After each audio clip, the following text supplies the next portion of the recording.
August 20th, 2021, you made your return to professional wrestling. My question is this. You're sitting in Gorilla, right, waiting for that music to hit.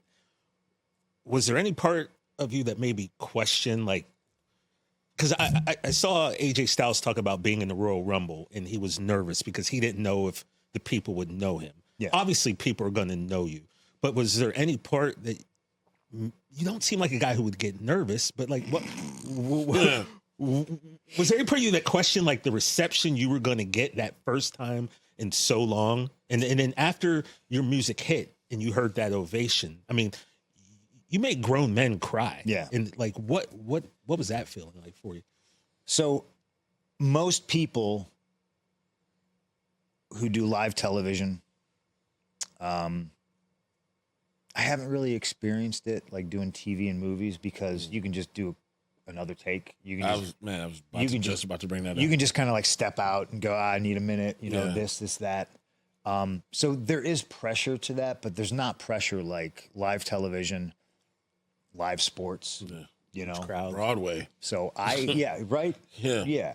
But I don't know what it's like to play Game 7 Stanley Cup final, home game, and be down there for the face-off and the puck drops. I don't know what that experience is like. I think I could maybe draw some parallels to things that I've done in my career.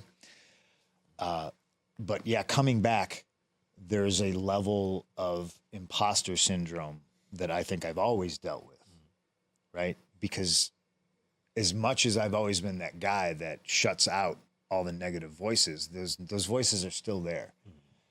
And after not doing something for 7 years and famously having this very public, ugly breakup with the company and not doing anything for 7 years, it's just like the thought is, well, are the people going to care?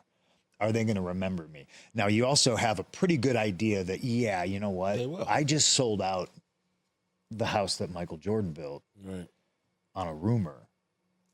I'm pretty sure they're not here to throw tomatoes at me. Yeah. But there's still always that little bit of doubt. Yeah, and people want to talk about, if you could bottle that adrenaline and that feeling of, like your highest high. I thrive in being uncomfortable. And in that moment, I was so uncomfortable because I was so uncertain and I loved it. Yeah. I wanted to sit there and just be like, yeah, this is great. I've never felt more alive. Yeah. Really? Because I've had low lows where I'm just like, I wish it was all over with. And I've had high highs where I'm like, I never want this to end. But there's that middle part that I've experienced a couple times, fortunately, because I went through the same thing when I came back in Survivor Series to the WWE. But man, that uncertainty, but then like looking around me and like seeing all these people who just like, my peers, my colleagues on their phones, like filming it. Yeah. I was just like, okay. And this is all in the lead up to you. Yeah.